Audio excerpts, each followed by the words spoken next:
আজকে আমরা সাইয়েদনা ওমরে ফারুকের বায়োগ্রাফি সম্পর্কে জানব। ওমরে ফারুক রাদিয়াল্লাহু তাআলা আনহু, the super hero of this উম্মাহ। এই উম্মার সুপার হিরো তিনি, ঠিক কি না? ওনার মুখের আগে লাঠি চলতো বেশি। সুবহানাল্লাহ পড়বেন না? মাঝে মাঝে লাঠি চালানোরও দরকার আছে না নাই? সাইয়েদনা ওমরে ফারুক আমাদের জন্য অনুপ্রেরণা। He is the real super hero of Muslim উম্মাহ। তিনি এই উম্মার রিয়েল সুপার হিরো।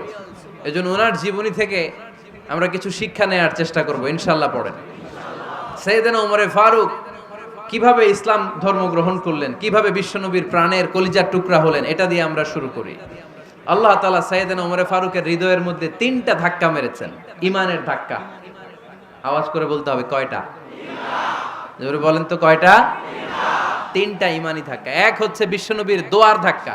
এক কি? দোয়ার ধাক্কা। 2 হচ্ছে সূরা হাক্কা দিয়ে দিয়েছেন আল্লাহ এক ধাক্কা।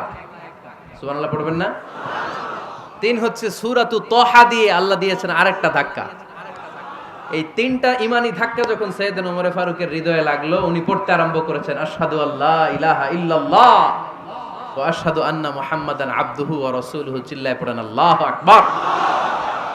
বিশ্বনবী মক্কায় বসে বসে তাহাজ্জুদের সালাত পড়ে আল্লাহর কাছে দোয়া করলেন, আল্লাহুম্মা আইজ্জাল ইসলাম বিআহাব্বির রাজুলাইনি ইলাইক। ও আল্লাহ, 2 জন লোকের নাম বলবো, 2 জনের দরকার নেই। এই 2 জনের একজনকে আপনি ইসলামের সুশীতল ছায়া তলে এনে ইসলামকে বিজয় দান করে দেন। মুহূর্তের মধ্যে দোয়াটা কবুল করে নিয়েছে কে? বিশ্বনবী বললেন, আল্লাহ 2 জনের নাম বলবো আজকের দোয়ায়। আবি জাহাল ইবনে হিশাম, হয়তো হিশামের বেটা আবু জাহেলকে আপনি ইসলামের ভিতরে নিয়ে আসেন, কিংবা ওমর ইবনুল খাত্তাব, খাত্তাবের বেটা ওমরকে আপনি ইসলামের ছায়া তলে নিয়ে আসেন। ওমরে ফারুকের জন্য দোয়াটা কবুল করে নিয়েছে কে?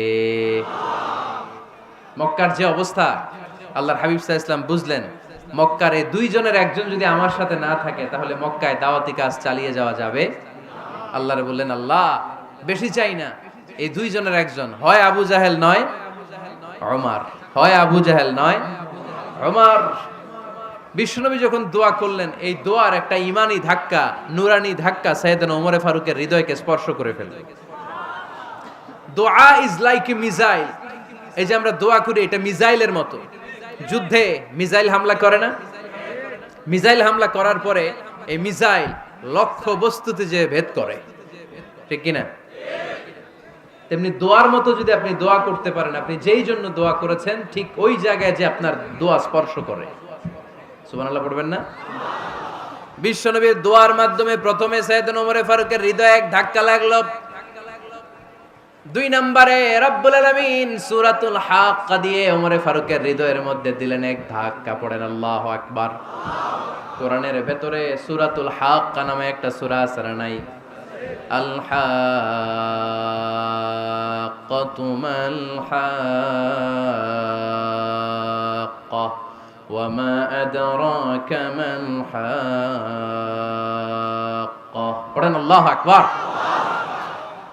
বিশ্বনবী যখন দোয়া করলেন, ওই দোয়া যখন সাইয়েদনা ওমরে ফারুকের হৃদয়ে স্পর্শ করলো, সাইয়েদনা ওমরে ফারুক সব সময় বিশ্বনবীরে ফলো করতে আরম্ভ করলেন। বিশ্বনবী ডানে গেলে লুকিয়ে লুকিয়ে ওমর ফারুক ডানে যায়, বিশ্বনবী বায়ে গেলে লুকিয়ে লুকিয়ে ওমরে ফারুক বায়ে যায়। বিশ্বনবী একবার মসজিদুল হারামে যে নামাজ পড়তে শুরু করলেন, ওমরে ফারুক তখন বিশ্বনবীর পিছু পিছু ছদ্মবেশে পেছন থেকে যে বিশ্বনবী কিভাবে নামাজ পড়ে দেখতে শুরু করলেন। বিশ্বনবী ইন দা মিন টাইম এশার নামাজে আল হাক্কাতু মাল হাক্কা তেলাওয়াত শুরু করে দিলেন। আল হাক্কাতু মাল হাক্কা তেলাওয়াত শুরু করে দিলেন। তেলাওয়াত করতে করতে বিশ্বনবী যখন তেলাওয়াত করতেছে, ওমরে ফারুক এরকম দুলতেছে আর মজা পাচ্ছে। ও মিয়া, বিশ্বনবীর কণ্ঠ বুঝি আমার মতো কণ্ঠ, আপনার মতো কণ্ঠ, আহমদ বিন ইউসুফের কণ্ঠ, আব্দুল বাসিতের কণ্ঠ না? বিশ্বনবীর গলায় যে কি সুরের ঝংকার আল্লাহ দিয়েছেন, কি সুরের লহরী আল্লাহ দিয়েছেন, একবার যে শুনতো পাগল হয়ে যেত। আল্লাহু আকবার। বিশ্বনবী সূরা হাক্কা মন্ত্রমুগ্ধ তেলাওয়াতে, মন্ত্রমুগ্ধ সুর দিয়ে, মন্ত্রমুগ্ধ কণ্ঠ দিয়ে তেলাওয়াত করতে লাগলেন। এশার সালাতে ওমরে ফারুক দুলতে লাগলেন। ওমরে ফারুক যত শুনেন অবাক হয়ে যায়, যত শুনেন অবাক হয়ে যায়, যতই শুনে অবাক। কিরে? কারণ তিনি আরবি ভাষা বুঝতেন, এত সুন্দর শব্দের গাঁথনি, এত প্রাঞ্জল বর্ণনা, এত সুন্দর অন্তমিল, এটা কবিতা না হয়ে পারে না। উনি মনে মনে ভাবলেন এটা মনে হয় কবিতা, it might be poem, it could be poem. Muhammad মনে হয় কবি হয়ে গেছে, তার কাব্য প্রতিভা দিয়ে সে এটা বানিয়েছে। তা না হলে এত সুন্দর কথা, এটা কবিতা না হয়ে পারে। ইন দ্য মিন টাইম বিশ্বনবী কিন্তু দেখতেছে না যে পেছনে ওমর। বিশ্বনবী তেলাওয়াত করছিলেন, ইন দ্য মিন টাইম বিশ্বনবী পড়ছিলেন ওমা হুয়া বিকাউলি শাইরিন কলিলাম মা তুমিনুন। এই আয়াতের অর্থ হলো এটা কোনো কবির কথা নয়, খুব অল্প সংখ্যক লোকই তোমরা ঈমান আনো। সুবহানাল্লাহ পড়ে। এটাকে বলে কোইন্সিডেন্ট। কোইন্সিডেন্ট, হুট করে অনেক সময় মিলে যায়, যায় কি যায় না? আপনি একজনের কথা ভাবতেছেন ভাবতেছেন, বাজারে গেলেন, বাজারে যেই দেখেন ওই লোকটা দাঁড়ায় আছে, এরকম হয় কি হয় না? কোইন্সিডেন্ট। ওমরে ফারুক মনে মনে যেটা ভাবতেছে ওই কথা দিয়ে বিশ্বনবী তেলাওয়াত করতেছে, আল্লাহু আকবার। বিশ্বনবী যে আয়াত তেলাওয়াত করছিলেন, আয়াতের অর্থ হলো এটা কোনো কবির বানানো কবিতা না, খুব অল্প সংখ্যক লোকই তোমরা ঈমান আনো। ওমরে ফারুক আটকে উঠলেন, থমকে দাঁড়ালেন। ঘটনা কি? আমি মনে মনে ভাবলাম, কিরে এত সুন্দর কথা, এটা তো মানুষের কথা হতে পারে না, এটা নিশ্চয়ই কবিতা, কবির কথা। কিন্তু মুহাম্মদ এখন আবার পড়তেছে ওমা হুয়া বিকাউলি শাইর, এটা কোনো শায়েরের, কবির কথা নয়। কলিলাম মা তুমিনুন, অল্পই তোমরা ঈমান আনো। তার মানে আমার মনে যা চলে মুহাম্মদ এটা টের পায়। মুহাম্মদ গণক। নাউজুবিল্লাহ পড়বেন না? মুহাম্মদ অনেক বড় মাপের একজন গণক। মানুষের হৃদয়ে কি চলে, মনে মনে কি ভাবে, মুহাম্মদ না দেখেও বলে দিতে পারে। ইন দা মিন টাইম বিশ্বনবী পরের আয়াতে পড়লেন ওয়ালা বিকাউলি কাহিনিন কলিলাম মা তাযাক্কারুন। এই আয়াতের অর্থ হলো এটা কোনো গণকের বানানো গণনা নয়, খুব অল্প সংখ্যক লোকই তোমরা উপদেশ হিসেবে এটাকে মানো। সুবহানাল্লাহ পড়েন। এবার আর ওমরে ফারুকের সহ্য হয় না, কি আজীব তামাশা। প্রথমে মনে করলাম কবিতা, মুহাম্মদ কয় কবি না, সে কবি না, এটা কবিতা না। তারপর ভাবলাম সে গণক, সে আয়াত পরে পরে বলে দিল এটা গণনা নয়, তাহলে এটা কি? এটা কি কবিতাও না, গণনাও না, তাহলে এটা কি? বিশ্বনবী তখন বললেন তানজিলুম মির রাব্বিল আলামিন। সুবহানাল্লাহ পড়েন। পরের আয়াত ছিল তানজিলুম মির রাব্বিল আলামিন। এটা দুনিয়ার কোনো কবির বানানো কবিতা না, এটা কোনো গণকের গণনা না, এটা কোনো সাহিত্যিকের বানানো সাহিত্য নয়, এটা মহাবিশ্বের পরিচালক রব্বুল আলামিনের কাছ থেকে পাঠানো কিতাব কোরআন। সূরা হাক্কার ধাক্কায় ওমরে ফারুক কাইত। প্রথমে ধাক্কাটা লাগলো যে দোয়া। বিশ্বনবী তাহাজ্জুদে কেঁদে দোয়া করলেন, আল্লাহ হয় আবু জাহেল রে দিবা নাইলে ওমর রে দিবা। ওই দোয়া ওমরে ফারুকের হৃদয়ে ছোঁয়া লেগেছে। এরপর হাক্কা, সূরাতুল হাক্কা দিয়ে দিলে এক ধাক্কা। এই ধাক্কা খেয়ে উথাল পাথাল হৃদয়ের মধ্যে, হায় রে এ কি বাণী, এ কেমন কথা, কে মুহাম্মদ? তারপরও শয়তানের ওয়াসওয়াসা আছে না নাই? আল্লাহ বলে যতই ওয়াসওয়াসা ওমরকে দেয়া হোক, আমি ওমরে ফারুককে এই মুসলিম উম্মতের সেনাপতি বানিয়ে ছাড়বো, আমি সেনাপতি বানাবো। এবার 3 নাম্বার ডোজ। ডাক্তারের কাছে গেলে প্রথমে দেখবেন সিম্পল ডোজ দেয়, নরমাল ওষুধ, এটাতে কাজ না হলে ডোজ বাড়ায়, একেবারে কাজ না হলে অ্যান্টিবায়োটিক মারে, আছে না নাই? আল্লাহ প্রথমে দোয়ার ছোঁয়া লাগালেন, তারপর সূরা হাক্কা দিয়ে ধাক্কা মারলেন, এরপরে রব্বুল আলামিন বলেন এবার 3 নাম্বার ডোজ সূরা তহা দিয়ে আমি তোমার হৃদয়টারে উজালা বানায় দেব রে ওমর। শয়তান ওদিক দিয়ে ওয়াসওয়াসা, খেলা দুই দিক থেকে চলতেছে। আল্লাহ তাআলা হেদায়েতের রাস্তায় টানছে, শয়তান জাহান্নামের দিকে টানছে। ঘোষণা দেয়া হলো মক্কায়, মুহাম্মদের মাথা কেটে এনে দিলে এত এত স্বর্ণ মুদ্রা দেয়া হবে। ওমরে ফারুক রাজি হয়ে গেলেন, নাঙ্গা তলোয়ার নিয়ে বিশ্বনবীর মাথা কাটার জন্য ছুটলেন। নাউজুবিল্লাহ পড়বেন না? বনু জাহরা গোত্রের এক লোক বলে, আইনা ইয়া ওমর, কই যাও? মুহাম্মদের মাথা কাটতে যাই। আরে মুহাম্মদের মাথা কাটতে যাও? তোমার বোন ফাতিমা বিনতে খাত্তাব আর তোমার বোন জামাই সাঈদ কদ সাবা, এরা তো ধর্ম ত্যাগ করে ফেলছে, এটা তো আমাদের ধর্ম ত্যাগ করে মুহাম্মদের ফলোয়ার হয়ে গেছে। আগে ওমর ঘর সামলাও, পরে মুহাম্মদের মাথা কাটতে যেও। ওমরে ফারুক অবাক হয়ে গেলেন, তলোয়ার নিয়ে বিশ্বনবীর দিকে না যে নিজের বাড়ির দিকে চলে গেলেন। বিশ্বনবীর আপন বোন ফাতিমা বিনতে খাত্তাব, বোন জামাই সাঈদ আর খাব্বাব রাদিয়াল্লাহু তাআলা আনহু, তিনজন মিলে সূরা তহা তেলাওয়াত করছিলেন। পড়েন সুবহানাল্লাহ। মক্কায় লুকিয়ে লুকিয়ে দাওয়াত হতো। খাব্বাব রাদিয়াল্লাহু তাআলা আনহু একটা চামড়ার ফলকের মধ্যে সূরা তহার কয়েকটা আয়াত এনে ওমরে ফারুকের বোন আর বোন জামাইকে শিক্ষা দিচ্ছে, ট্রেনিং দিচ্ছে। সুবহানাল্লাহ পড়েন। লুকিয়ে লুকিয়ে ওমরে ফারুক যখন ঘরে চলে আসলেন, এরা তটস্থ হয়ে গেল। সাইয়েদনা খাব্বাব বিছানার তলায় লুকিয়ে গেলেন। ওমরে ফারুক বললেন, দরজা খোলো। ফাতেমা বিনতে খাত্তাব দরজা খোলার পরে নির্মম ভাবে সাইয়েদনা ওমর রাদিয়াল্লাহু তাআলা আনহু বোনের গায়ে আঘাত শুরু করে দিল। বোন জামাইকে আহত করতে শুরু করলো আর বলতে শুরু করলো, তোরা পাগল হলি কেন? কি আছে ওই মুহাম্মাদের মধ্যে? কি জাদু নিয়ে এসেছে? সে যাই বলে লোকজন পাগল হয়ে যায়, সবাই তার উপর কালিমা পড়ে ঈমান এনে ফেলে। কি এমন জিনিস তোদের কাছে আছে যেটা দেখে মুহাম্মদকে তোরা ভালোবাসলি? কি আছে? কি পড়তেছিলি আমারে দেখা।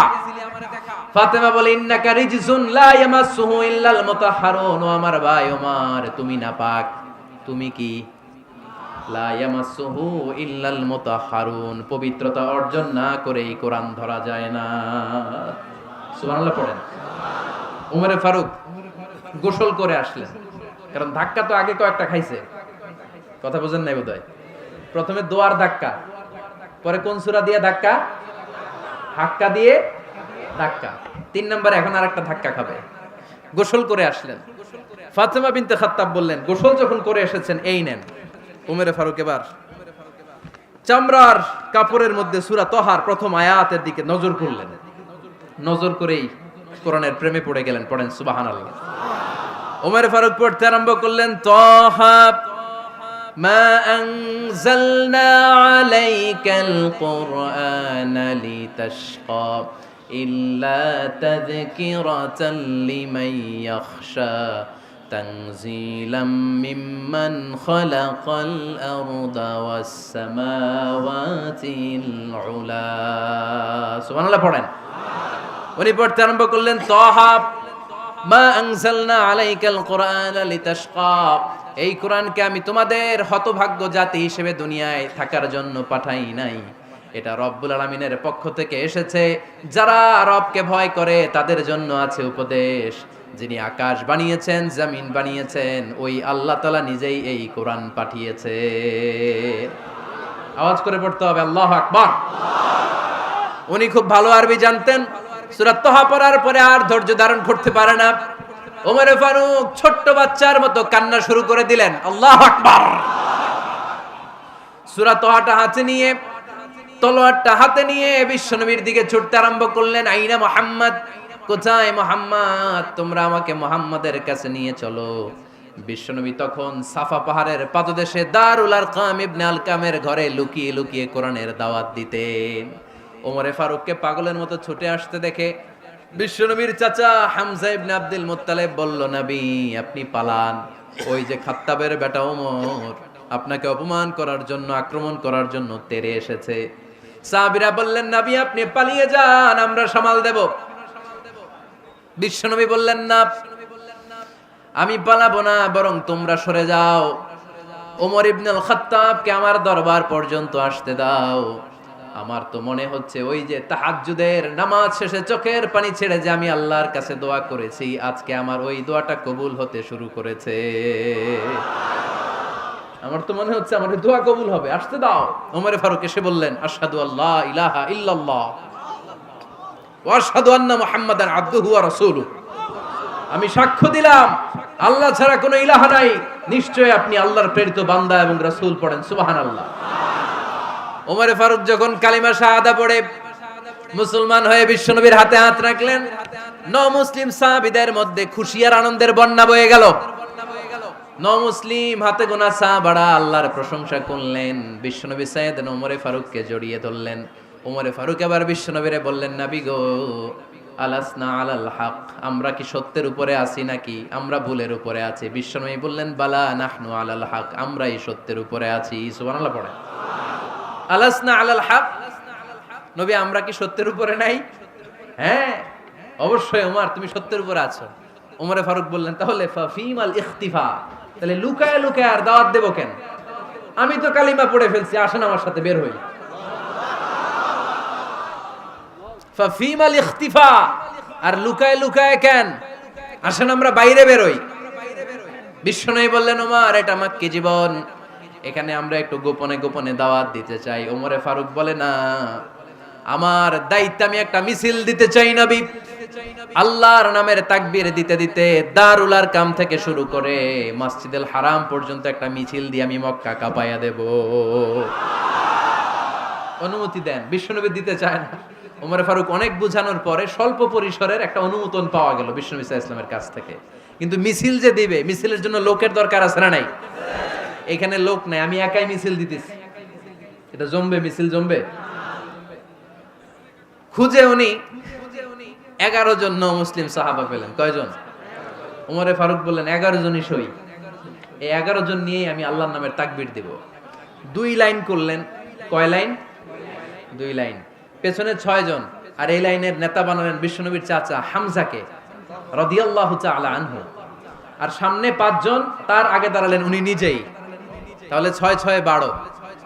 বললেন এই 2 লাইনই আমরা তাকবীর দিতে দিতে, বেশি না, এই দারুল আরকামের ঘর থেকে, আপনারা জানেন যে সাফা মারওয়া এখন যে সাই হয়, এই সাফার পাদদেশে ছিল দারুল আরকামের ঘর। উনি বললেন এখান থেকে ওই যে কাবার গিলাফ দেখা যায়, কাবার গিলাফ পর্যন্ত আমরা এই তাকবীর নিয়ে ওখানে যাব। সুবহানাল্লাহ পড়বেন না? ওখানে উনি দাঁড়িয়ে ছোট্ট একটা ভাষণ দিয়েছিলেন। উনি বলেছিলেন, মান আরাদা আন তাসকুলা উম্মু ওয়া ইয়াতামা ওয়ালাদু ওয়া তারমিলা যাওজাতুহু ফালিয়াসুদ্দানি। খেয়াল করে শুনেন, কান দুইটা খরগোশের কানের মতো খাড়া করেন। উনি এক বাক্যের একটা ভাষণ দিলেন। ভাষণ দিতে জানলে বড় ভাষণ দেয়া লাগে না।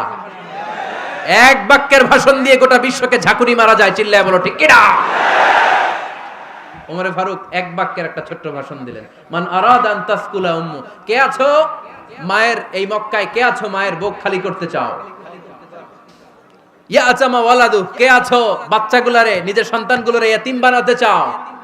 কে আছো তারমিলা যাওজাতুহু, নিজের স্ত্রীকে বিধবা বানাতে চাও? ফালিয়া সুদ্দানি, বুকের পাটা থাকলে আমি ওমর রে থামাও। ফালিয়া সুদ্দানি, দেখি মক্কায় কার এত বড় বুকের পাটা। কে আছো মায়ের বুক খালি করতে চাও, সন্তান রে এতিম বানাতে চাও, স্ত্রীকে বিধবা বানাতে চাও? ফালিয়া সুদ্দানি, পারলে আমারে ঠেকাও। এই বলে উনি আল্লাহু আকবার, আল্লাহু আকবার, আল্লাহু আকবার বলে স্লোগান শুরু করে দিলেন। এক এক স্লোগানে মক্কার মরুজমিন থারথার করে কাঁপতে আরম্ভ করল। এই মিছিল মক্কার কেউ দেয় নাই। মিছিলের আওয়াজ শুনে আবু জাহেল বাইরিস, উতবা বাইরিস, শাইবা, ওয়ালিদ ইবনে মুগিরা সব বের হয়েছে। কিরে, আমার এলাকায় এত বড় স্লোগান, কার এত সাহস? বের হয়ে দেখে মিছিলের সামনে ওমর। ওমর রে দেখে দিছে এক দৌড়। কারণ ওমরে ফারুককে থামানোর মতো বাপের বেটা মক্কায় দ্বিতীয়টা কেউ ছিল না। আওয়াজ করে বলেন ঠিক কিনা? ওমরে ফারুক আল্লাহু আকবার, আল্লাহু আকবার বলে স্লোগান দিতে দিতে মসজিদুল হারামের ভেতরে ঢুকে গেল। কাবার গিলাফ ধরার পরে সেদিন মিছিল থেমেছে। ওই আল্লাহর নামের স্লোগান সেদিন কেউ থামাতে পারে নাই, কিয়ামত পর্যন্ত কেউ থামাতে পারবে না। চিল্লায় বলো ঠিক কিনা?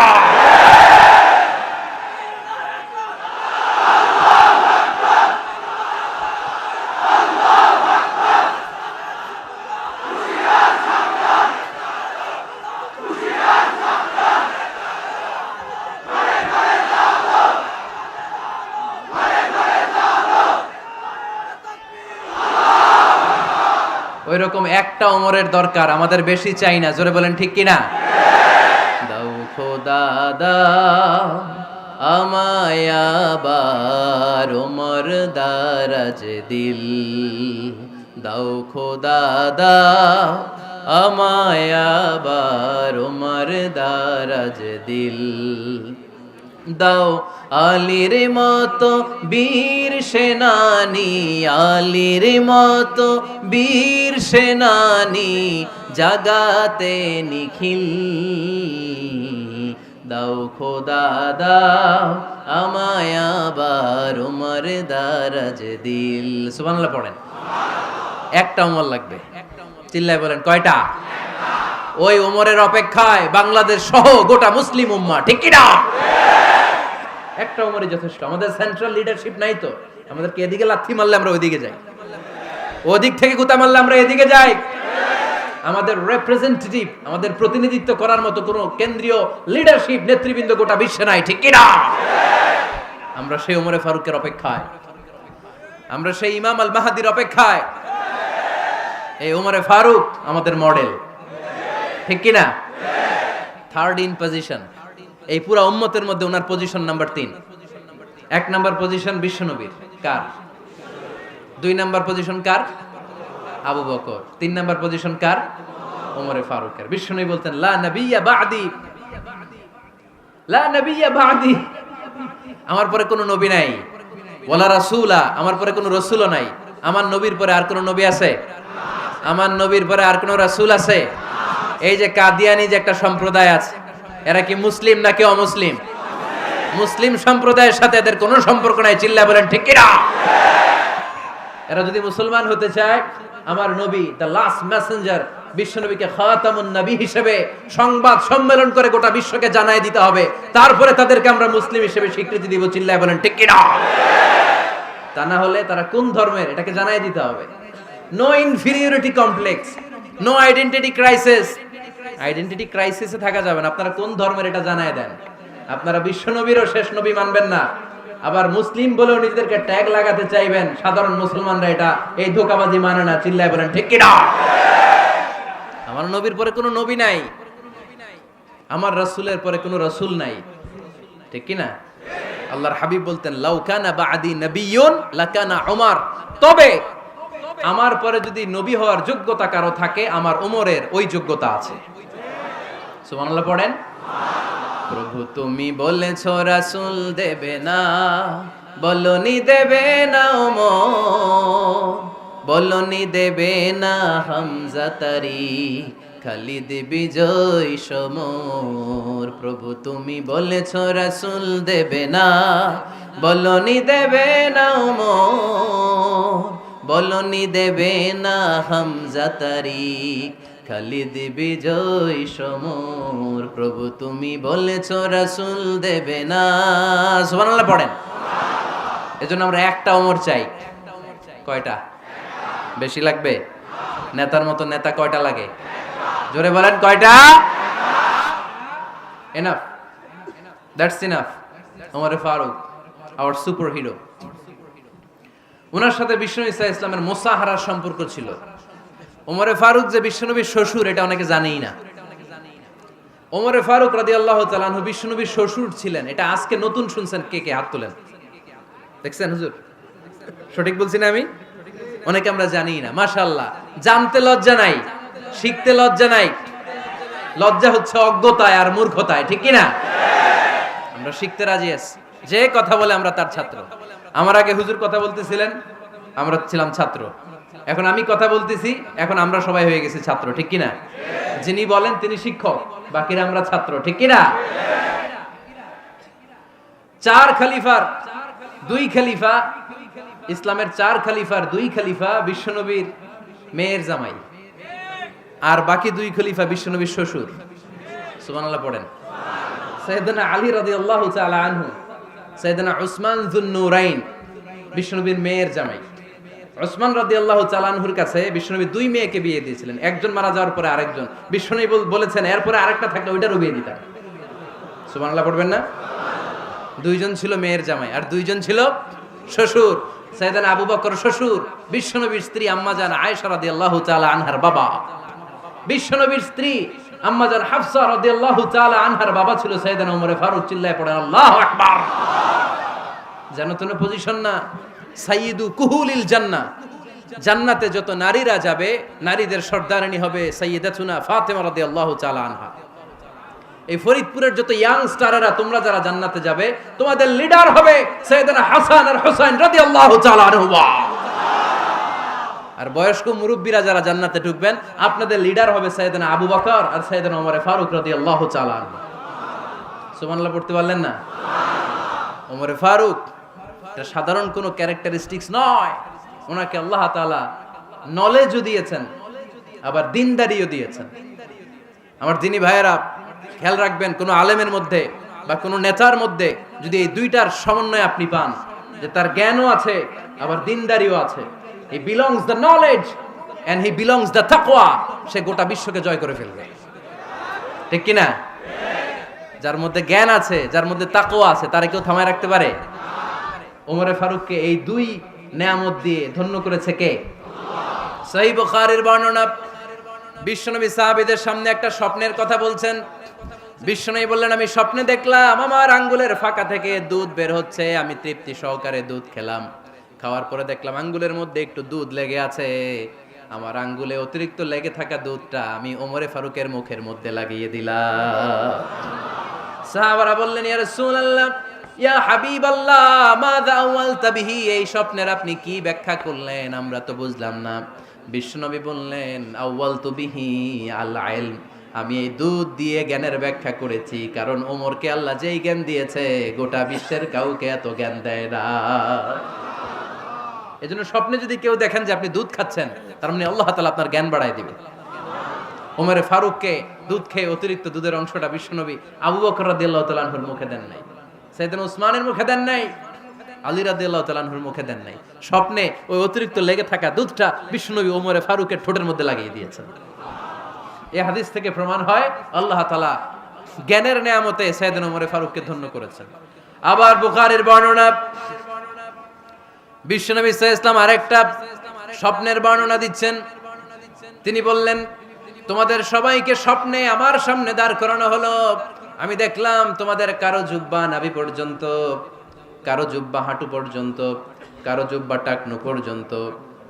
ওমরে ফারুককে যখন স্বপ্নে আমার সামনে দাঁড় করিয়ে দেয়া হলো, আমি দেখলাম ওমরের জুব্বা এত লম্বা, ওমর টেনে হিচড়ে তার জুব্বা নিয়ে সামনে হেঁটে যাচ্ছে।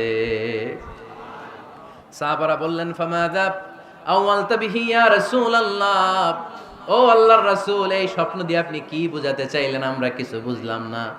বিশ্বনবী বললেন, আউয়ালতু বিহি আদ-দীন, আমি এই হাদিসের দ্বারা দ্বীনের ব্যাখ্যা করলাম, যার জামা যত লম্বা তার দ্বীনদারি তত বেশি।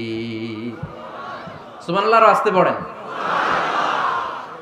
স্বপ্নে দেখলেন কোন সাহাবীর জুব্বা নাভি, কোন সাহাবীর হাঁটু, কারোটা টাকনু, কিন্তু ওমরে ফারুকের জুব্বা এত লম্বা, ইয়াজুরু সাওবাহু, তিনি তার জুব্বা টেনে হিচড়ে যাচ্ছেন। বিশ্বনবী বললেন, এটা দ্বারা আমি দ্বীন, আমি তাকওয়া, দ্বীনদারি, তাকওয়া, এটার ব্যাখ্যা করেছি। তার মানে ওমরে ফারুকের তাকওয়ার সামনে সব তাকওয়া পানি হয়ে যাবে। কোন সুবহানাল্লাহ। আল্লাহ তাআলা সাইয়েদনা ওমরে ফারুককে দ্বীনের জ্ঞান দিয়েছেন, তাকওয়া দিয়েছেন। যুবক ভাইরা, যাকে আল্লাহ তাআলা দ্বীনের জ্ঞান দেয়, যাকে আল্লাহ তাআলা তাকওয়ার এই গুণ দিয়ে সমৃদ্ধ করে, তার জন্য গোটা বিশ্বের সব দরজাগুলোকে ওপেন করে দেয় কে? কত বড় মুত্তাকি ছিলেন সাইয়েদনা ওমরে ফারুক। মদিনার সমাজে কয়জন মুনাফিক ছিল বিশ্বনবী ছাড়া কেউ বলতে পারতেন না। বিশ্বনবী কোন সাহাবীকে মুনাফিকদের লিস্ট দিয়ে যান নাই, একজন সাহাবী ছাড়া। দেখি কেউ বলতে পারেন কিনা ওই সাহাবীর নাম? কি নাম? হুযায়ফা ইবনুল ইয়ামান রাদিয়াল্লাহু তাআলা আনহু। ওনাকে বলা হতো সাহিবু সিররি রাসূলিল্লাহ, আল্লাহ রাসূল সাল্লাল্লাহু আলাইহি ওয়াসাল্লামের গোপন তথ্যের ধারক বাহক। সুবহানাল্লাহ পড়বেন না? বিশ্বনবী ইন্তেকালের আগে মদিনার সমাজে মোট কয়জন মুনাফিক আছে, এই তথ্য আবু বকরকে বলেন নাই, ওমর রাদিয়াল্লাহু তাআলা আনহুকে বলেন নাই, উসমান রাদিয়াল্লাহু তাআলা আনহু, আলী রাদিয়াল্লাহু তাআলা আনহু, আশারাতুল মুবাশশিরিন বিল জান্নাহ কোন সাহাবীকে বলেন নাই। শুধুমাত্র কেবলমাত্র একমাত্র হুযায়ফা ইবনুল ইয়ামান রাদিয়াল্লাহু তাআলা আনহুর কাছে মুনাফিকদের লিস্টে বিশ্বনবী দিয়ে গিয়েছেন। সুবহানাল্লাহ পড়েন। মদিনায় কারা কারা মুনাফিক কেউ জানতো না হুযায়ফা ছাড়া। কে ছাড়া? নামটা আজকে মুখস্থ করেন, যাতে অন্য কোনো ওয়াজে কেউ জিজ্ঞেস করলে বলতে পারেন। মুনাফিকদের লিস্ট যে সাহাবীর কাছে বিশ্বনবী দিয়ে গিয়েছিলেন, সাহাবীর নাম কি? নাম? নামটা কেমন লাগে? ভাল লাগে? অনেকে আমারে জিজ্ঞেস করে, হুজুর আমার ছেলে হবে আগামী মাসে, একটা নাম দেন। নাম দিয়ে দিলাম হুযায়ফা। যাদের হবে ছেলে, এলাকায় যাদের নেক্সট কয়েক মাসে ছেলে হবে, খালি হুযায়ফা চলবে। কি চলবে? ভাল লাগে? নামটা ভাল লাগে? রাইখেন, অনেক সুন্দর নাম। উনি জানতেন মুনাফিক কারা। দেখেন ওমরে ফারুকের তাকওয়ার লেভেলটা কত হাই। ওমরে ফারুক একদিন হুযায়ফা রাদিয়াল্লাহু তাআলা আনহুর কাছে গেলেন, যে বললেন, হুযায়ফা, বিশ্বনবী ইন্তেকালের আগে মুনাফিকদের নামের লিস্টটা কারো কাছে দেয় নাই, আমার জানা নাই, সাইয়েদনা আবু বকরের জানা নাই, কোন সাহাবীর জানা নাই, তুমি ছাড়া। আমি তোমার কাছে জানতে চাই, আমি ওমরের নামটা ওই মুনাফিকদের খাতায় আছে কিনা আমার একটু বলো। আমার ওমরের নামটা ওই মুনাফিকদের লিস্টিতে একটু আছে কিনা, নামটা একটু বলো। যদি থাকে আমি ভালো হয়ে যাব। আমি নেফাকি দূর করে পাক্কা মুমিন হতে চাই। আমার নাম যদি মুনাফিকের লিস্টে থাকে আমি তো শেষ। হুযায়ফা চোখের পানি ছেড়ে দিয়ে বলে, আমিরুল মুমিনিন, কেমন প্রশ্ন করলেন আপনি? আপনি বিশ্বনবীর শ্বশুর, এই উম্মতে আপনার পজিশন 3 নাম্বার। আপনারে মুনাফিকরা ভয় পায়, শয়তান আপনারে ভয় পায়। আপনি জান্নাতে সব বয়স্ক লোকদেরকে নিয়ে জান্নাতের মধ্যে আগে আগে ঢুকবেন, কেমন করে মুনাফিকদের কাতারে আপনার নাম থাকতে পারে? ওমর সুবহানাল্লাহ পড়ে। কি বিনয়ী, কি তাকওয়া। হুযায়ফাকে যে ধরতেন, হুযায়ফা একটু বলো না আমার নামটা মুনাফিকদের লিস্টিতে আছে কিনা। ওমরে ফারুকের যদি এই টেনশন থাকে যে আমি মুনাফিক হয়ে গেলাম কিনা, আমাদের এই টেনশন থাকার দরকার আছে না নাই? হ্যাঁ, যেন সব সময় আল্লাহর কাছে দোয়া করতে হবে, আল্লাহ তুমি নেফাকি থেকে আমাদেরকে বাঁচাও। আরো জোরে পড়েন আমিন। ওমরে ফারুক রাদিয়াল্লাহু তাআলা আনহু আমাদের সুপার হিরো, আমাদের সবাই বলেন আমাদের। উনি কত বড় সুপার হিরো শুনেন। উনি জুমার খুতবা দিচ্ছেন। কি দিচ্ছেন? মসজিদে নববীতে খুতবার মাঝখানে হঠাৎ বললেন, ইয়া সারিয়াতাল জাবাল, ইয়া সারিয়াত ইবনে জানিমিল জাবাল। এই কথা বলেই আবার খুতবা দিতে শুরু করলেন। ওনার এই ইয়া সারিয়াত ইবনে জানিমিল জাবালের সাথে আগের কথারও কোনো মিল নাই, পরের কথারও কোনো মিল নাই। জুমার নামাজের পর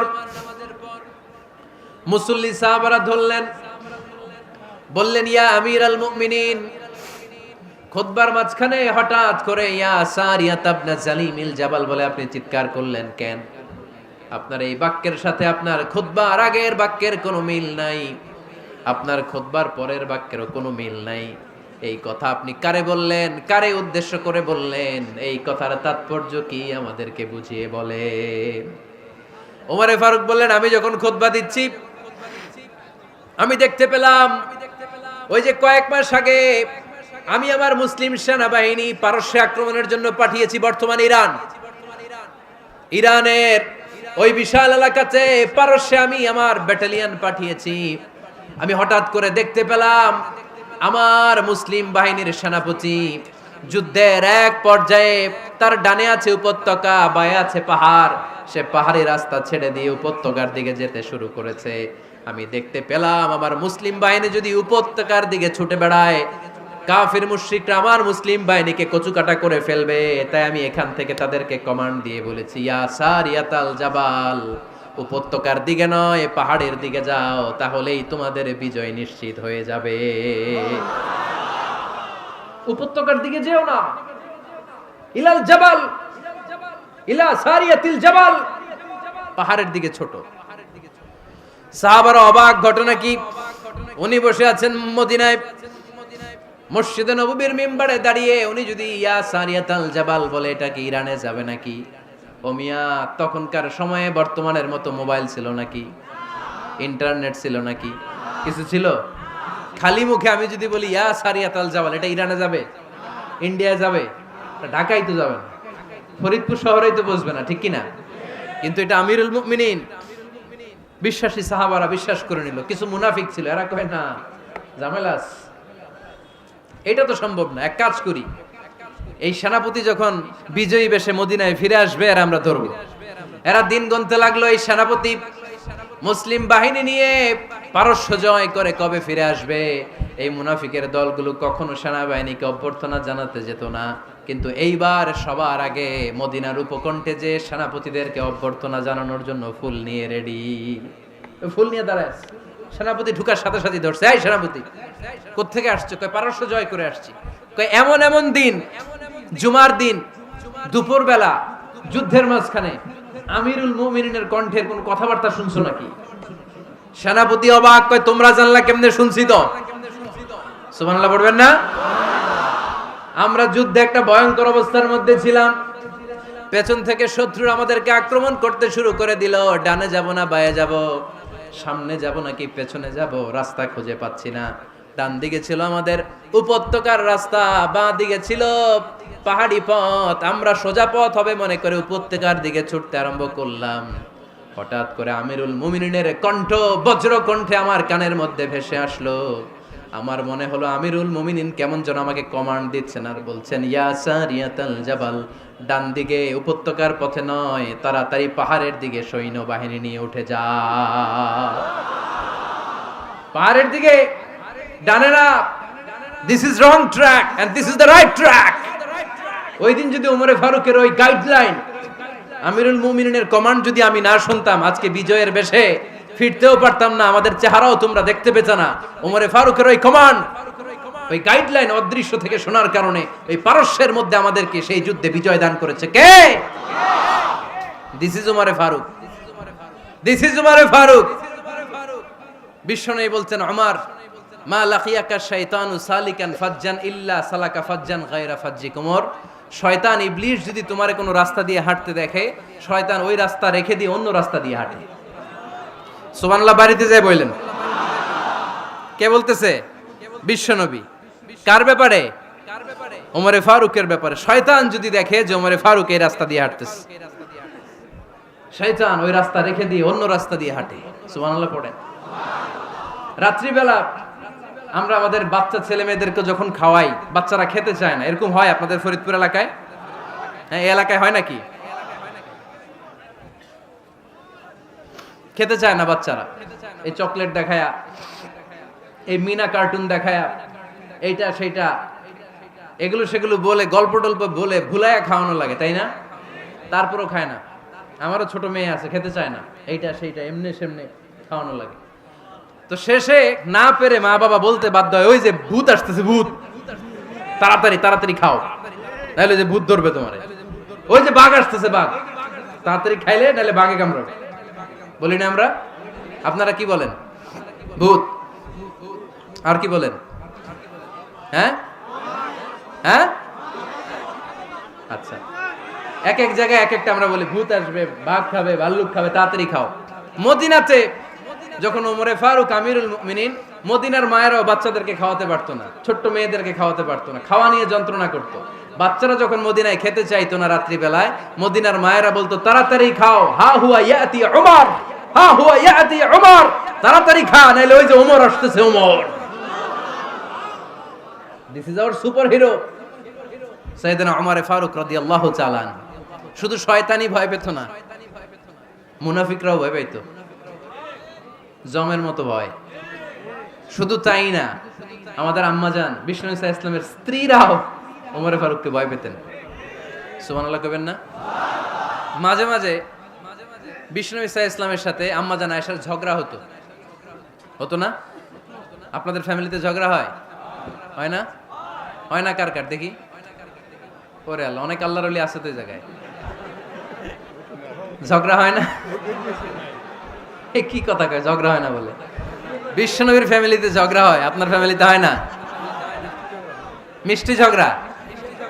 আর ও বিয়েই করে নাই।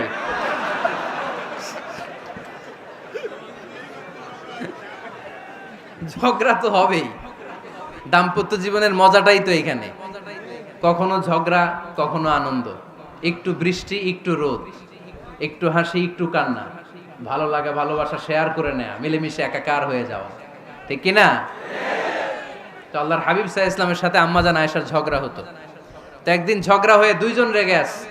খবরদার দুইজন রেগে থাকবেন না, আবার একজন রাগলে আরেকজন থেমে যাবেন, কারণ এই ছোট্ট ঝগড়া থেকে এটা অনেক সময় বিচ্ছেদের দিকে গড়ায়। আমার প্রিয় ফরিদপুরবাসী, ভাবি রেগে গেলে আপনি রাইগেন না, ওই দিন আপনি একটু ঠান্ডা থাকেন। আবার আপনি রেগে গেলে, আমার মাইকের আওয়াজ যদি ভাবিরা শুনেন, আপনারা রেগে যায় না, একটু ঠান্ডা থাকবেন। দুইজনে রেগে গেলে তো তৃতীয় বিশ্বযুদ্ধ শুরু হবে, তাই না? একজন রেগে গেলে আরেকজন ঠান্ডা, কারণ এই সামান্য ঝগড়া থেকে ইগোর কারণে এটা বিচ্ছেদ আর ডিভোর্স পর্যন্ত গড়ায়। আর শয়তান এখানে উস্কানি দেয়, কারণ ইমানদারদের ফ্যামিলি ভাঙতে পারলে শয়তান সবচেয়ে বড় খুশি হয়, আর ইমানদারদের ফ্যামিলি টিকে থাকলে খুশি হয়ে যায় কে? আম্মাজান আয়েশা রাদিয়াল্লাহু তাআলা আনহার সাথে বিষ্ণু ইসা ইসলামের ঝগড়া হতো মাঝে মাঝে। তো একবার ঝগড়া হলো, বিষ্ণু ইসা ইসলামের রাগ, আম্মাজান আয়েশাও রাগ। তো বিষ্ণুই বললেন, আয়েশা, ঝগড়া করে আর কতক্ষণ থাকবো, আসো মিটমাট করি। আয়েশা রাদিয়াল্লাহু বললেন, ঠিক আছে, মিটমাট করব। তো বিষ্ণু ইসা ইসলাম বললেন, মিটমাটের জন্য কারে ডাকবো? ওমর রে ডাকি। কয় না, ওমর রে না, উমরু গালিজ, উমর অনেক রাগে, আমার ডর লাগে। কয় তাহলে তোমার আব্বারে ডাকি, কয় ডাকেন। কি খুশি, মেয়েদের মধ্যে এই অভ্যাসটা আছে না নাই? তাহলে তোমার আব্বারে ডাকি, ডাকেন। ডেকে নিয়ে আসা হলো।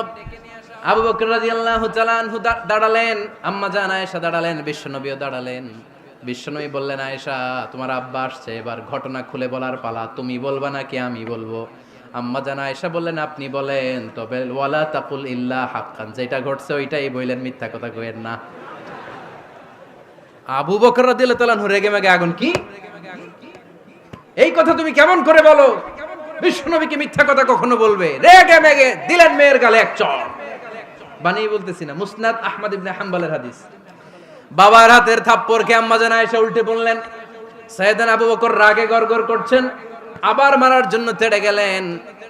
এবার বাঁচার জন্য আম্মা জান আয়েশা বিশ্বনবীর পিছনে যে আশ্রয় নিলেন, বিশ্বনবী বাঁচানোর জন্য দুই হাত মেলে দাঁড়িয়ে গেলেন। পড়েন সুবহানাল্লাহ। বিশ্বনবী যখন দুই হাত মেলে দাঁড়িয়ে গেলেন, সাইয়েদনা আবু বকর রাদিয়াল্লাহু আনহু থেমে গেলেন। সাইয়েদনা আবু বকর রাদিয়াল্লাহু তাআলা আনহু ঘর থেকে বের হয়ে বারান্দায় দাঁড়ালেন। পড়েন সুবহানাল্লাহ। এবার বিশ্বনবী আম্মা জান আয়েশার কাছে যেয়ে বলেন, ইয়া আয়েশা কাইফা রাআইতিনি আনকাসতুকি মিনার রাজুল, দেখছো কেমনে বাঁচাইলাম? আমি না থাকলে ভর্তা বানাই ফেলতো আজকে। আমি বাঁচাইছি তোমারে, আমি, আমার লগে ঝগড়া করো তুমি। লজ্জায় পড়ে আম্মা জান আয়েশা খিলখিল করে হেসে দিলেন, বিশ্বনবীও হেসে দিলেন। দুইজনের হাসির মধুর আওয়াজ শুনে সাইয়েদনা আবু বকর বাইরে থেকে অবাক, কিরে এতক্ষণ না ঝড় তুফান, এখন দেখি হাসি। সালাম দিয়ে অনুমতি নিয়ে ভিতরে ঢুকলেন। ঢুকে দেখেন আম্মা জান আয়েশাও হাসে, বিশ্বনবীও হাসে। এ হাসি দেখে আবু বকর রাদিয়াল্লাহু আনহু হেসে দিলেন। আরশের উপর থেকে খুশি হয়ে গেলেন কে? এবার সাইয়েদনা আবু বকর রাদিয়াল্লাহু তাআলা আনহু বললেন, ইয়া রাসূলুল্লাহ আশিকানি ফি সিলমিকুমা কামা আশরাকতুমানি ফি হারবিকুমা। ও নবী, যুদ্ধ লাগলে, দুইজন যুদ্ধ লাগলে মীমাংসার জন্য যেমনি আমারে ডাকেন, এরকম হাসি আর আনন্দের মুহূর্তেও আমারে একটু ডাইকেন। আশিকানি ফি সিলমিকুমা কামা আশরাকতুমানি ফি হারবিকুমা। নবী, আপনাদের মধ্যে ঝগড়া লাগলে সন্ধি করার জন্য আমারে যেমনি ডাকেন, আপনাদের হাসি খুশি আনন্দ খুনসুটি এই মজাদার মুহূর্তগুলোতে আমারে বঞ্চিত রাখেন না, আমার একটু ডাইকেন। সুবহানাল্লাহ পড়েন। এই মুসনাদে আহমদ ইবনে হাম্বলের হাদিস শোনার উদ্দেশ্য হচ্ছে, বিশ্বনবী প্রথমে ওমর ফারুকের নাম বলেছিলেন। সাইয়েদনা আয়েশা বলে, না আমি ডরাই। হাইবাত, দিস ইজ কল্ড হাইবাত ওমর। একবার বিশ্বনবীর সব বিবিরা ধরলেন, ও নবী আমাদেরকে এটা দেন, ওইটা দেন, ঘরে এটা নাই, ওইটা নাই, ওইটা নাই। বিশ্বনবীকে, আমার কাছে কিচ্ছু নাই, যদি এমনি আমার বউ হয়ে থাকতে চাও থাকো, তাহলে যা, তা না হলে যা লাগবে কিনে দেব, সাথে সাথে তালাকও দিয়ে দিব। কিছু দিতে পারবো না, আমার নাই তো, সামর্থ্য নাই। কিন্তু বিবিরাও ছাড়ে না, এটা দেন ওইটা দেন। বিশ্বনবী রহমতের নবী, বিবিদেরকে বুঝাতেও পারেন না, বিবিরা আবদার করতেছে, নবী এটা লাগবে ওইটা লাগবে।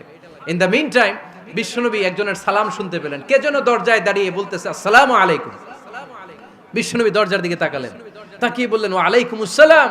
আর বুঝতে পারলেন এটা আমার ওমরের সালাম।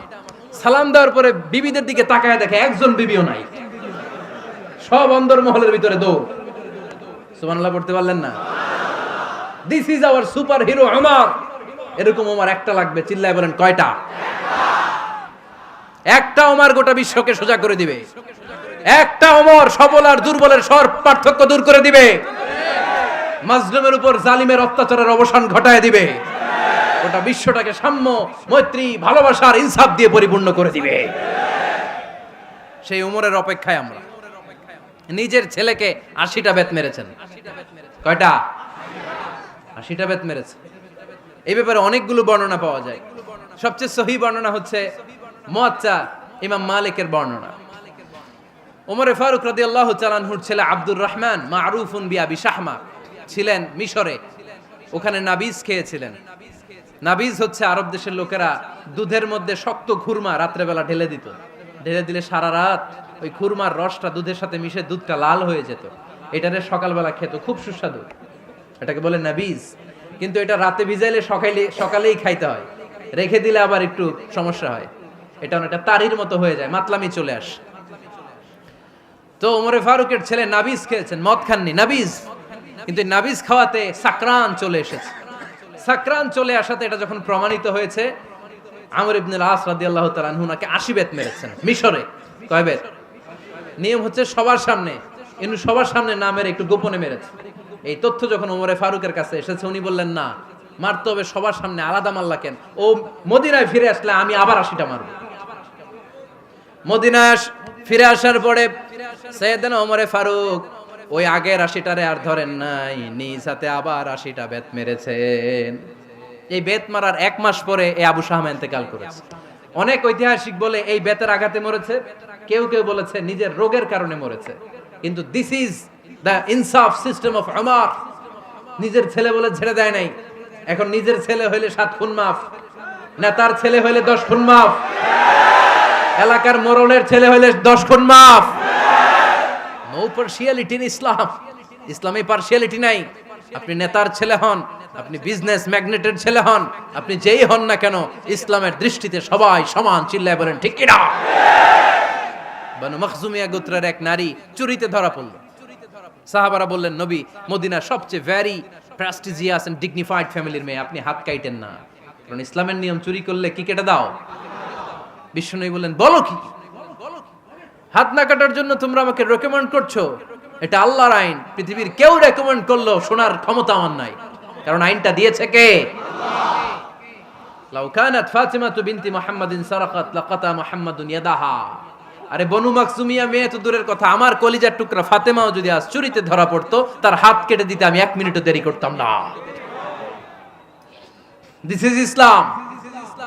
এই হচ্ছে ওমরে ফারুকের মানাকিব। এরকম ওমরে ফারুক কয়টা লাগবে? আওয়াজ করে বলতে হবে, কয়টা লাগবে? একটা লাগবে। এই সাইয়েদনা ওমরে ফারুক মদিনার প্রথম চিফ জাস্টিস ছিলেন। সর্বপ্রথম উনার পরামর্শে সাইয়েদনা আবু বকর রাদিয়াল্লাহু তাআলা আনহু কোরআনকে সংকলন করেছেন। আমরা এই যে কোরআন পড়ি 30 পারা, এমদাদিয়া লাইব্রেরির 114টা সূরা, কত সুন্দর সন্নিবেশ করা হয়েছে, এখানে সাজানো হয়েছে। আল্লাহর হাবিব সাল্লাল্লাহু আলাইহি ওয়াসাল্লামের সময় কি এরকম কোরআন ছিল নাকি? ছিল না। খেজুর পাতার মধ্যে, গাছের বাকলের মধ্যে, ওটের বড় হাড্ডির মধ্যে আর পাথরের মধ্যে খোদাই করা কোরআন ছিল। সাইয়েদনা আবু বকরের সময় রাদিয়াল্লাহু তাআলা আনহুর সময় যুদ্ধ হলো, 70 জন হাফেজ সাহাবী ইন্তেকাল করলেন। সাইয়েদনা আবু বকর রাদিয়াল্লাহু তাআলা আনহুকে ডেকে ওমরে ফারুক বললেন, ও আবু বকর, এইভাবে হাফেজে কোরআন সাহাবীরা যদি দুনিয়া থেকে বিদায় হয়ে যায়, আল্লাহর কোরআনও তো বিদায় হয়ে যাবে। আমার পরামর্শ হলো আপনি সব বয়োজ্যেষ্ঠ সাহাবীদেরকে একসাথে করে কোরআনের সব কাগজগুলোকে একসাথে করে একটা নির্ধারিত কপির মধ্যে কোরআনকে সংকলন করে ফেলেন। সাইয়েদনা আবু বকর বললেন, যেটা আমার নবী করেন এটা আমি কেমনে করি? কিন্তু ওমরে ফারুক নাছরবান্দা বলে না, এটা করলে কোনো খারাপ হবে না, ভালোই হবে। মুসলিম উম্মার জন্য এক জায়গায় কোরআন সন্নিবেশিত থাকবে, আপনি করেন। সাইয়েদনা আবু বকর রাজি হয় না, ওমরে ফারুকও ছাড়ে না।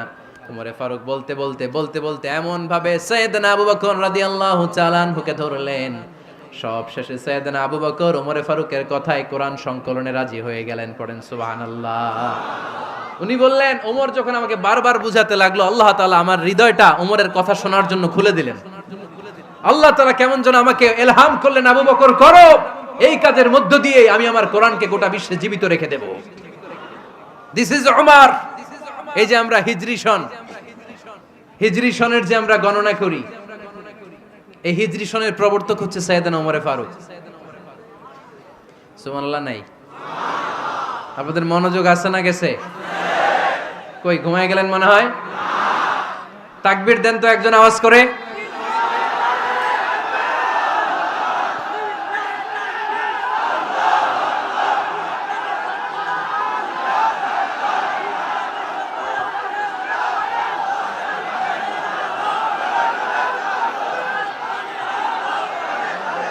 মাশাআল্লাহ মাশাআল্লাহ। বসেন বসেন, এখনই শেষ করে দেব কিছু সময়ের মধ্যে। আমরা একসাথে বিদায় নেব ইনশাআল্লাহ। ওঠা বসা করবেন না, ওঠা বসা করবেন না, বসেন। সাইয়েদনা ওমরে ফারুক এই হিজরি সনের গণনা শুরু করেছেন। সাহাবারা বলল, আমিরুল মুমিনিন, খ্রিস্টানদের ঈসাই সন আছে, আমাদের মুসলমানদের কোনো সন নাই। আমাদের একটা সন থাকলে আমাদের জিজিয়া নিতে, আমাদের যাকাতের টাকা উত্তোলন করতে অনেক সুবিধা হবে। ওমর ফারুক বললেন, তাহলে কোন সালকে হিজরি, কোন সালকে মুসলিম সাল হিসেবে আমরা ঘোষণা দিতে পারি? একজন বলল, আমার নবী যেই সালে জন্মগ্রহণ করেছেন ওই সালে। ওমর ফারুক বললেন, না, আমার নবীর জন্ম আমাদের জন্য খুশির দিন, কিন্তু এটা আমাদের জন্য প্রেরণা নয়। প্রেরণা নবীর কাজে, ঠিক কিনা? আরো কিছু সাহাবারা বলল, তাহলে যেই সালে আমার নবী ইন্তেকাল করেছে ওইটারে প্রথম সাল ধরেন। ওমরে ফারুক বললেন, না, যেদিন তিনি ইন্তেকাল করেছেন এটা আমাদের দুঃখের দিন, এটা আমাদের প্রেরণা নয়। আমাদের প্রেরণা হচ্ছে বিশ্বনবীর ত্যাগ, তিতিক্ষা আর কাজের মধ্য দিয়ে। জোরে কোন ঠিক কিনা?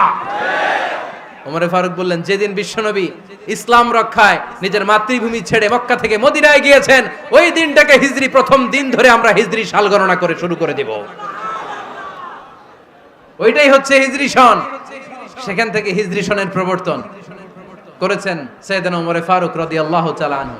এই যে স্টেট গভর্নমেন্ট, এই যে প্রিজন, জেলখানা, ক্যান্টনমেন্ট, সচিবালয়, গণভবন, বঙ্গভবন, মুক্তিযোদ্ধাদের ভাতা, রাষ্ট্রীয় ভাতা, এই সব নিয়ম কানুন সাইয়েদনা ওমরে ফারুক তার রাষ্ট্রীয় আমলে তিনি নিজে করেছেন। চিল্লায় পড়েন আল্লাহু আকবার। মুসলমানদের আলাদা কারেন্সি, নিজস্ব মুদ্রা ব্যবস্থা নিজে চালু করেছেন। সৈনিকদের মধ্যে যারা বিবাহিত, প্রতি 6 মাস অন্তর অন্তর 1 মাসের ছুটি কাটাতে তারা ফিরে আসবে, সাইয়েদনা ওমরে ফারুক চালু করেছেন। চিল্লায় আওয়াজ করে পড়েন আল্লাহু আকবার। এই যে আমরা 20 রাকাত সালাতুত তারাবি পড়ি রমাদানে, পড়েন না আপনারা? এটা সাইয়েদনা ওমরে ফারুক চালু করেছেন। সুবহানাল্লাহ পড়তে পারলেন না? কোরআনে মোট 22টা আয়াত আছে যেখানে সাহাবারা ইনডিসিশনে ভুগছিলেন। বিশ্বনবীর মত একটা, ওমরে ফারুকের মত আর একটা। এই 22 জায়গায় আল্লাহ তাআলা বিশ্বনবীর মতের পক্ষে আয়াত নাজিল না করে ওমরে ফারুকের মতের পক্ষে কোরআনের আয়াত নাজিল করেছেন। আওয়াজ করে পড়েন আল্লাহু আকবার। এদিকে উঠলেন কেন আপনারা? যারা উঠছেন আমার দিকে তাকান।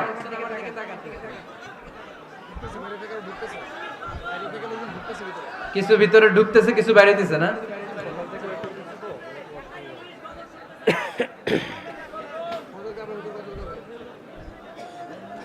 সাইয়েদনা ওমরে ফারুক, আমরা সাহাবীদের জীবন চরিত পড়তে চাই না?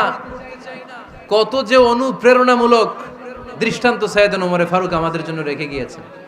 ওমরে ফারুক যখন খলিফা, দিনের বেলায় যদি রাষ্ট্রে কোনো নিয়ম জারি করতেন, দিনের বেলায় জনগণকে কোনো বিষয়ে যদি নিষেধ করতেন, রাত্রে বেলায় খাওয়ার সময় ফ্যামিলি মেম্বারদের সবাইকে বলতেন, এই দিনের বেলা আমি জনগণকে এই কাজ করতে নিষেধ করেছি, তোমরা আমার ফ্যামিলি মেম্বার, খবরদার তোমরা এই কাজ করো না। জনগণ করলে যতটুকু শাস্তি, তোরা করলে পাবি ডবল শাস্তি। সুবহানাল্লাহ কইবেন না?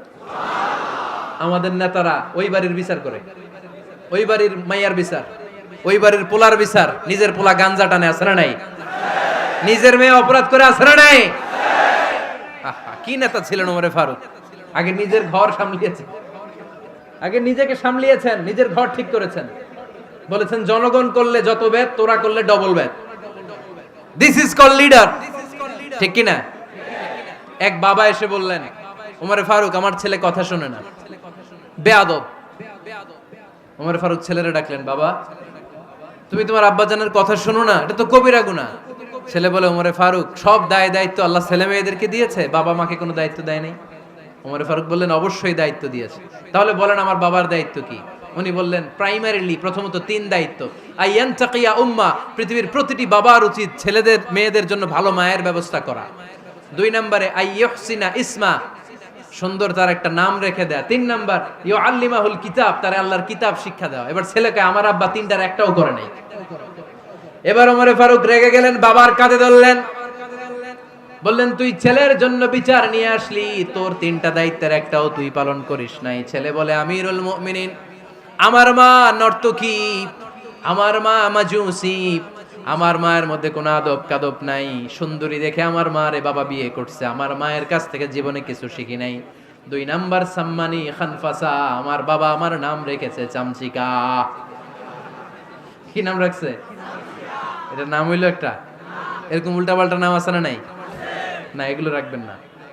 আব্দুল্লাহ রাখবেন, আব্দুর রহমান রাখবেন, আর একটা কি বলছি আজকে?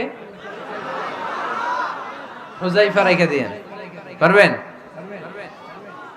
ওয়ালাম ইউআল্লিমনি হারফাম মিন কিতাবিল্লাহ আমিরুল মুমিনিন, শুধু তাই না, আল্লাহর কোরআনের একটা অক্ষর আমার বাবা কোনোদিন আমারে শিক্ষা দেয় নাই।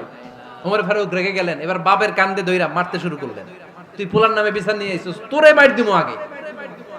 এরকম নেতার দরকার আছে না নাই? মদিনায় এক লোক তার বউরে রাগের চোটে 100 তালাক দিয়ে ফেলছে। কয় তালাক দেয়ার নিয়ম কয়টা? দিছে কয়টা? এবার স্ত্রী কাঁদতে কাঁদতে এসে বলে, আমিরুল মুমিনিন দেখেন, আমার স্বামী আমারে রেগে মেগে 100 তালাক দিছে। ওমর ফারুক বললেন, দইরা নিয়ে এটারে নিয়ে আসা হলো। ওমর ফারুক বললেন, কয়টা তালাক দিয়েছো? কয় 100টা। কেন দিছো? কয় মাথা গরম আছিল। এরকম আছে না? তালাক দেওয়ার সময় সব তালাক, তুই তালাক, তোর মা তালাক, তোর বোন তালাক, সব তালাক। তালাক দিবে ওয়াইফ রে, দিতেছে সবাই রে। তো ওমর ফারুক বললেন, দিবে 3টা, 100টা দিলা কেন? কয় মেজাজ গরম ছিল। কয় দাঁড়া, আত-তালাকু মিন শাআইরিল্লাহ, তালাক হচ্ছে আল্লাহর দেয়া বিধানের একটা নিদর্শন, এটা নিয়ে তুই খামখেয়ালি করলি। আমার রায় শোন, আমার রায় হচ্ছে 3 তালাকে তোর বউ তালাক, বাকি 97 তালাক তোর পিঠের উপরে পড়বে। এরকম বিচারের দরকার আছে না নাই? এরকম দৃষ্টান্তমূলক বিচার যদি বাংলার জমিনে দেয়া হতো, আর কোন নারী ধর্ষিতা হতো, আর কোন নারীকে অ্যাসিড মারা হতো, আর কোন নারী যৌতুকের জন্য কান্না করত? একটা আমল লাগবে, বেশি না। কয়টা লাগবে? তিনি গভর্নর সিস্টেম চালু করেছিলেন, গভর্নর সিস্টেম, ইসলামিক স্টেট।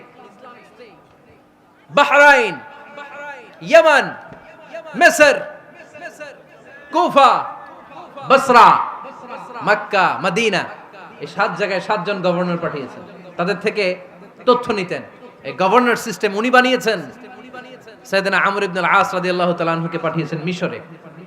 মিশরে একটা দৌড় প্রতিযোগিতা হতো।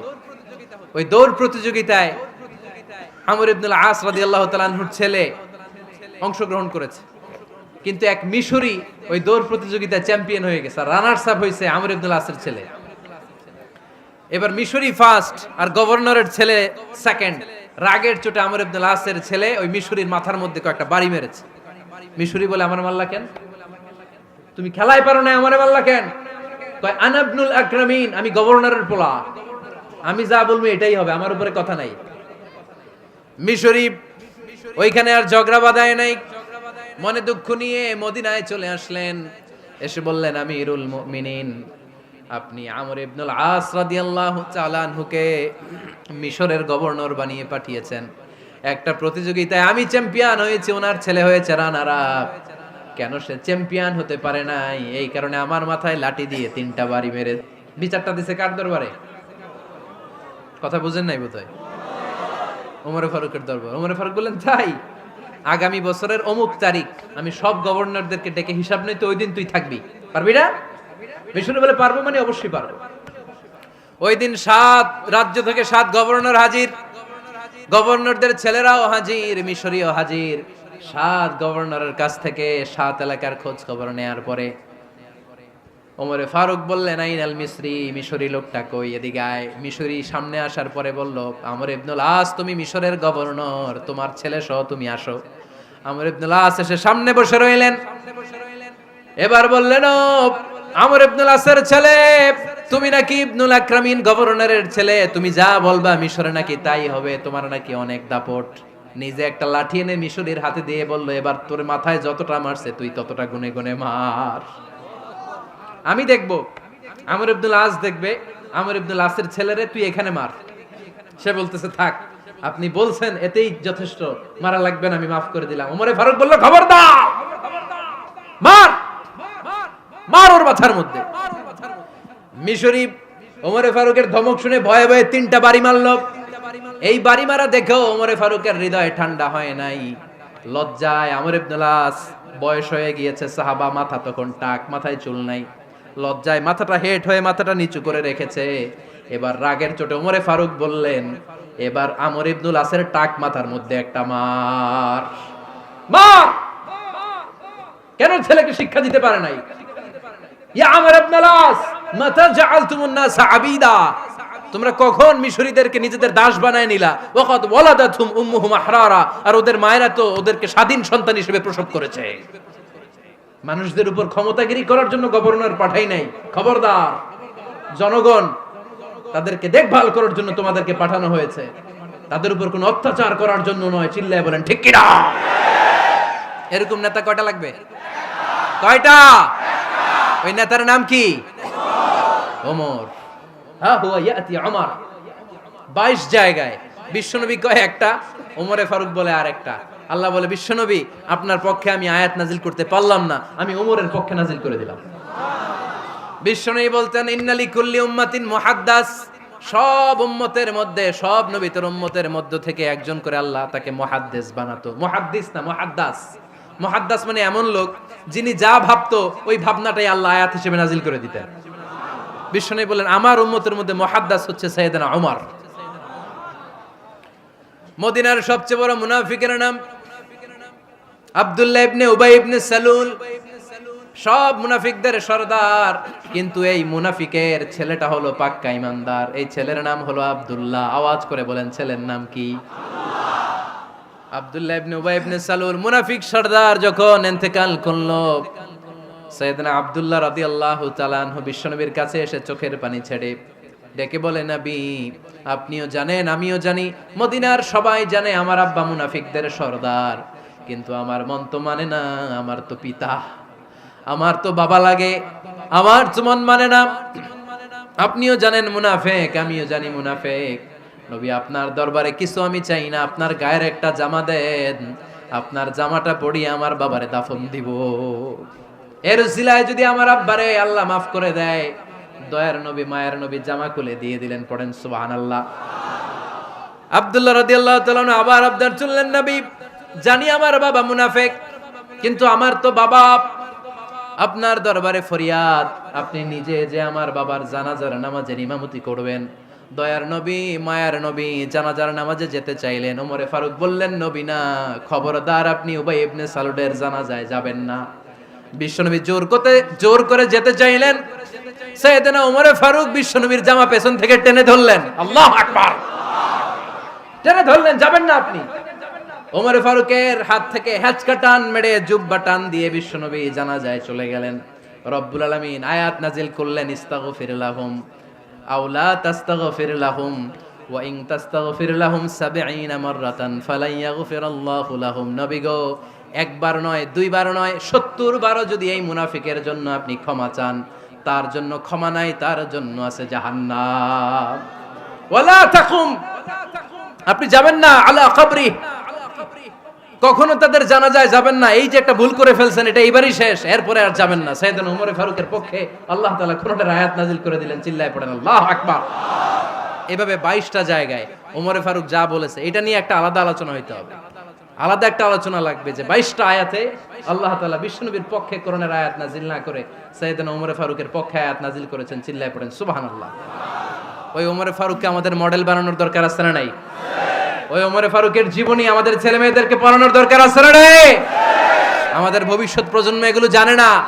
ওরা সালমান খান দেখে বড় হয়, ওরা শাহরুখ খান দেখে বড় হয়, ওরা ঋত্বিক রোশনকে দেখে বড় হয়। ওরা মনে করে যে এরাই বড় সুপার হিরো। আমাদের যে কত বড় সুপার হিরো আছে এরা জানেই না। নতুন প্রজন্মের কর্ণকোহরে সাইয়েদনা ওমর ফারুকের ইতিহাস পৌঁছে দেওয়ার দরকার আছে না নাই? ওমর ফারুকের ইন্তেকালের ঘটনাটা বলেই আমরা মুনাজাতের দিকে যাব। শুনবেন? শুনতে চান? উনি স্বপ্নে দেখলেন একটা লাল মোরগ ওনাকে 3টা ঠোকর মেরেছে। কয়টা? উনি জুমার নামাজে, জিলহজ মাসের শেষ সপ্তাহে জুমার নামাজে বললেন যে একটা লাল মোরগ 3টা ঠোকর মেরেছে। মুগীরা ইবনে শুবা রাদিয়াল্লাহু তাআলা আনহুর দাস আবু লুলু আল মাজুসি, এই লোকটা খঞ্জর বানাতে পারতো।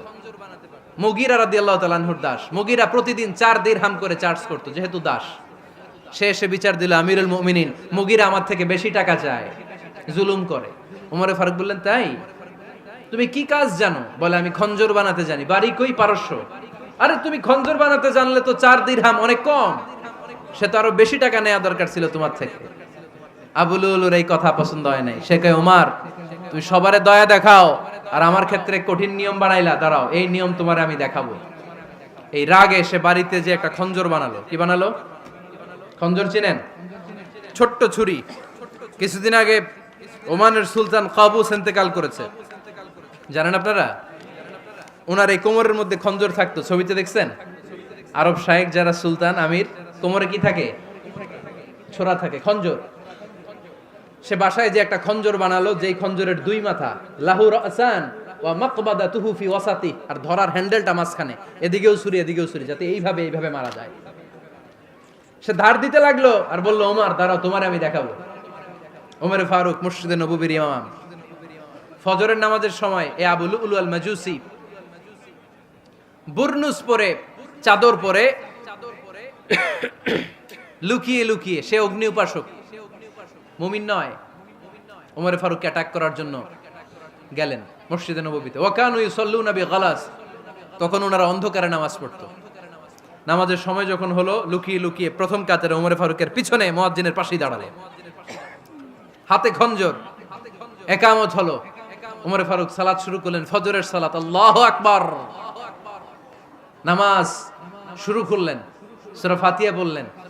আরেকটা সূরা যখন পড়তে যাবেন, in the mean time Abu Lulu এই খঞ্জর নিয়ে ওমরে ফারুকের বুকের মধ্যে 3টা স্টেবিং করলেন। একটা মারলেন নাভির নিচে, মারার সাথে সাথে পাকস্থলী কেটে গেল। আরেকটা মারলেন পাজরে, পাজর ছিঁড়ে গেল। 3টা মারার পরে ওমরে ফারুক বললেন, কাতালানি আল কালব, এক কুকুর আমাকে মেরে ফেলেছে। পেছন থেকে এক সাহাবীকে টান মেরে সামনের দিকে নিয়ে গেলেন, তুমি নামাজের ইমামতি করাও। আর ওমরে ফারুককে বাকিরা ধরাধরি করে পেছনে নিতে আরম্ভ করলেন। আর এই আত্মাই আক্রমণ যে করেছে, সে কাতারের মাঝখান দিয়ে যেতে আরম্ভ করলো আর 2 দিকে ছুরি মারতে আরম্ভ করলো। 13 জন সাহাবীর গায়ে ছুরি মেরেছে, 7 জন সাহাবা স্পট ডেথ, জায়গায় মৃত্যু। এই ভয়ঙ্কর অবস্থা দেখে এক সাহাবী বুরনুস, এক ধরনের জুব্বা আছে মাথাওয়ালা, অনেকে জ্যাকেট পরছেন না এরকম মাথাওয়ালা, লম্বা জুব্বা আছে, আরবরা শীতে পরে মাথাওয়ালা, এই মাথাওয়ালা জুব্বা বের করে এক সাহাবী জালের মতো তার দিকে উড়ায় মারলো। ওই বুরনুসের মধ্যে পেঁচিয়ে আবু লুলু মাটিতে পড়ে গেল আর সুইসাইড করে ফেললো, নিজের বুকে নিজে মেরে আত্মহত্যা। যেই সাহাবীকে ইমামতির জন্য দাঁড় করালেন, উনি ছোট্ট সূরা দিয়ে, প্রথম রাকাতে সূরা আল কাউসার, দ্বিতীয় রাকাতে সূরাতুল ইখলাস দিয়ে নামাজ শেষ। ওমরে ফারুক বেহুশ। ওমরে ফারুক কি? হ্যাঁ, বেহুশ। সবাই কান্নাকাটি করতেছে, সবাই দেখতে গেলেন, এখন হুঁশ ফিরে না। মুখের মধ্যে, মুখ খুলে রাষ্ট্রের চিকিৎসক মুখের মধ্যে দুধ দিলেন, ওই নাভি দিয়ে দুধ বের হয়ে যায়, পাকস্থলী কেটে ওখান দিয়ে দুধ বের হয়ে যাচ্ছে। তারা বললো, ওনারে বাঁচানো সম্ভব না, দেখেন হুঁশ ফিরে কিনা। হুঁশ ফিরলে ওনার পরে কে আমির হবে, উনি যেন প্যানেল ঠিক করে দিয়ে যায়। সবাই তাকিয়েছে ওমরে ফারুকের চোখের দিকে। আল্লাহর মেহেরবানিতে ঘন্টা খানিক পরে উনি চোখ খুললেন। চোখ খোলার পরেই বলেন নাই, ও মা আমি মরে যাই। চোখ খোলার পরে উনি বলেন নাই, কে মারলো আমারে। চোখ খোলার পরে উনি বলেন নাই, আমার পরে নেতা কে হবে। চোখ খোলার পরে সর্বপ্রথম কথাটি ছিল, আসল্লান নাস, আমার নেতৃত্বে যে ফজরের নামাজটা শুরু হয়েছিল, এটাকে ঠিকমতো তোরা পড়েছিলি? আমার নেতৃত্বে যে ফজরের জামাত শুরু হয়েছিল, সেটা ঠিকঠাক মতো সমাপ্ত হয়েছিল কিনা আগে বল। আসল্লান নাস, নামাজটা হয়েছে কিনা বল। সুবহানাল্লাহ কইতে পারলেন না? This is Omar, hour super hero. নেতা অনেকগুলো লাগে না, এরকম নেতা একটাই যথেষ্ট, যে গোটা বিশ্বকে কাঁপায় দিতে পারে। চিল্লায় বলো ঠিক কিনা? আমরা চাই আমাদের ছেলেগুলো ওমরে ফারুকের মতো বড় হোক। আমরা চাই আমাদের ছেলে মেয়েগুলো খাব্বাব, খুবাইব, সাইয়েদনা আলী, উসমান, আবু বকর রাদিয়াল্লাহু তাআলা আনহুর অনুসরণে বড় হোক, ঠিক কিনা? আমরা একটা ওমর চাই, যিনি আমাদেরকে সালাতের শিক্ষা দিয়ে গিয়েছেন, ইন্তেকালের আগে বলেছেন সাল্লান নাস। এজন্য আমরা যেন নামাজ কখনো নষ্ট না করি। আল্লাহর জমিনে দিন বাস্তবায়ন আসাদ্দুহুম ফি আমরিল্লাহি ওমর রাদিয়াল্লাহু তাআলা আনহুর মতো এত কঠোর কেউ ছিলেন না। তাই দিন বাস্তবায়নে আমরা যেন কাউরে ছাড় না দেই। সবার আগে আল্লাহর দিন, সবার আগে আল্লাহর কোরআন, সবার আগে আমার ইসলাম, ঠিক কিনা? চাইলেই কেউ এদেশ থেকে ইসলামরে মিটাই দিতে পারবে না। যে দেশে আল্লাহু আকবার ধ্বনির সাথে সাথে সূর্য উঠে যায়, আল্লাহু আকবার ধ্বনির সাথে সাথে সূর্য ডুবে যায়, সে দেশে আর কিছু থাকবে না থাক, আমার ইসলাম থাকবেই। আর কিছু থাকবে না থাক, আমার কোরআন থাকবেই। সে ইসলামের সাথে থাকতে রাজি আছেন তো? কোরআনের সাথে থাকতে রাজি আছেন তো?